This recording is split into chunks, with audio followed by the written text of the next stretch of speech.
Human Development, Section 2.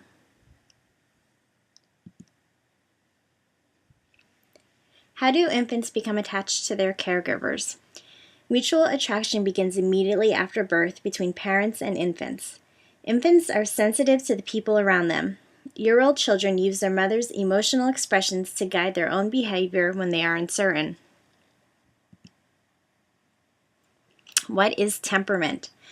Temperament refers to an infant's style and frequency of expressing needs and emotions. It is constitutional, biological, and genetically based. It is a prelude to personality.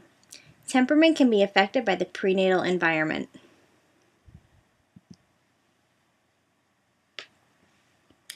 Easy babies, the most common, are predictable, react to new situations cheerfully, and seldom fuss. Difficult babies are irregular and irritable.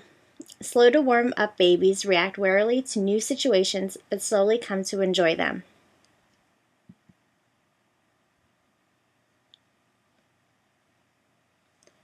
What is attachment? As they interact with parents and other important figures, infants form deep, affectionate, close, and enduring relationships or attachments. The Motherless Monkeys and Children. Harry Harlow's experiments study the nature and importance of attachments. Conquest. The search for new knowledge about our universe, our world, and ourselves. This monkey is an orphan, separated from his mother since the day of his birth. Literally, his life hangs by a thread, a soft cheesecloth pad that is his only companion, his only comfort. Once a day, the pad is removed for cleaning. This is the laboratory of psychologist Harry Harlow.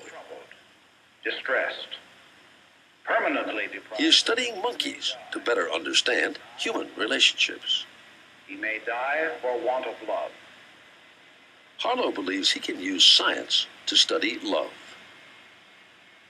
With a series of pioneering experiments, he explores territory where few scientists have ventured.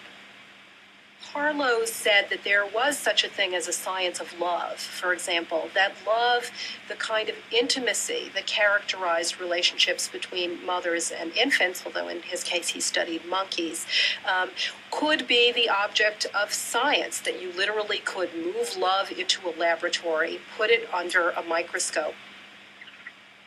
Harlow is studying love because he believes it makes an indelible impact on a young life.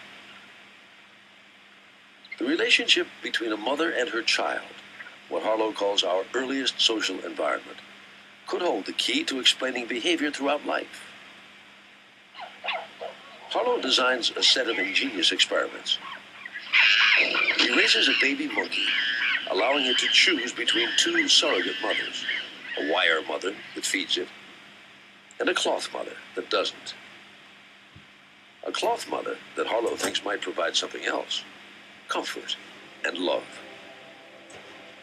Here's baby 106, weaned on a wire mother.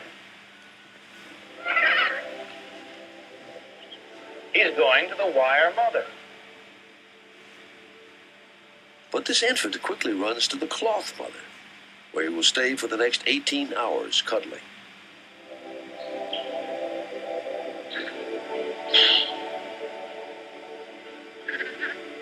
In Harlow's mind, choosing nurturing over sustenance. In another experiment, Harlow creates a fearful situation. Whom does the infant turn to now? Let's find out what his reactions to his mother are when we frighten him. He's scared, all right. And he does what any child will do in a similar situation. He was running to his mother, to touch her, to drive away his fear.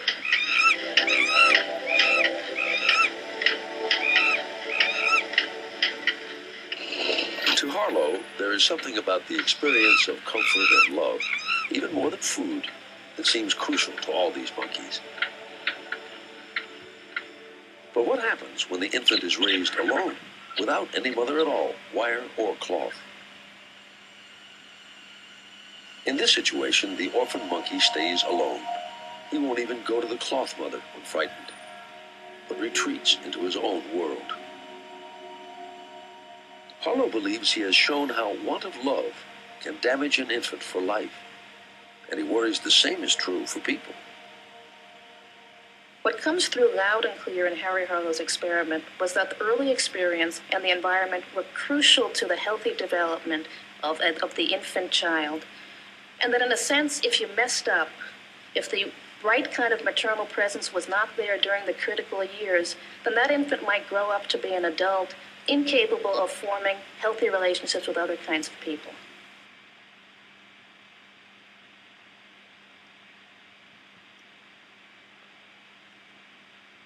In most cultures, infants first grow attached to their mothers. By 6 or 7 months, infants prefer their mother to anyone else. In most cultures, attachment to the father occurs later than that to the mother and may be different in nature. The amount of closeness and contact the infant seeks with the caregiver depends to some extent on the infant as well as the caregiver. Attachments are studied by putting the child through a strange situation test, where the natural coming and going of the attached person is simulated. Most infants in the United States form a secure attachment to loving mothers. These children tolerate brief separations from the mother but are happy to see her return. Some infants form an insecure attachment. If the relationship is avoidant, the infant avoids or ignores the mother when she approaches or when she returns from a brief separation. If the relationship is ambivalent, the infant is upset when the mother leaves, but acts angry and rejects her when she approaches. If the relationship is disorganized, the infant is inconsistent, disturbed, and disturbing. The type of attachment formed has lasting effects. Compared to children with insecure attachments, securely attached children tend to be more competent socially. Patterns of attachment vary widely in different parts of the world. Relationships with parents and peers.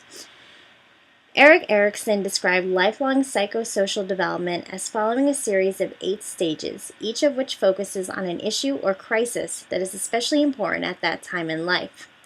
The ways in which people resolve these crises shapes personalities and personal relationships. Erikson's stages of psychosocial development. Infant to 18 months, this crisis is trust versus mistrust. 18 months to 3 years is autonomy versus shame and doubt. 3 to 5 years is initiative versus guilt. 5 to 13 years, industry versus inferiority. 13 to 21 years, identity versus role confusion. 21 to 39 years, intimacy versus isolation. 40 to 65 years is generativity versus stagnation. And 65 and older is ego integrity versus despair. Parenting styles. Socialization is the process whereby authority figures channel a child's energy into socially acceptable outlets and teach a child the skills and rules needed to function in their culture. Cultural forces powerfully shape socialization. There are distinct patterns of socialization or parenting styles among European American parents. The first style is authoritarian parents, who are strict, punishing, and unsympathetic. They value obedience from their children, do not encourage independence, and seldom praise their children. Children raised in this way tend to be unfriendly, distrustful, and withdrawn. Permissive parents give their children complete freedom with little discipline. Children raised in this way tend to be immature, dependent, and unhappy. Authoritative parents reason with their children, giving greater responsibilities with age. They set firm limits but also remain understanding and encourage independence. Their demands are reasonable, rational, and consistent. Children raised in this way tend to be friendly, cooperative, self-reliant, and socially responsible. They are also more successful in school and better tolerate divorce of their parents if it should occur. Social skills. Social skills, like cognitive skills, must be learned. very young children lack the social skills for sustained, responsive interactions with others. Parents can help children develop such skills, and they can help children detect and correctly interpret other people's emotional signals. Another set of social skills involves feeling what another feels, empathy, and responding with comfort or help if the person is in distress. Children who have developed social skills like empathy tend to be more popular.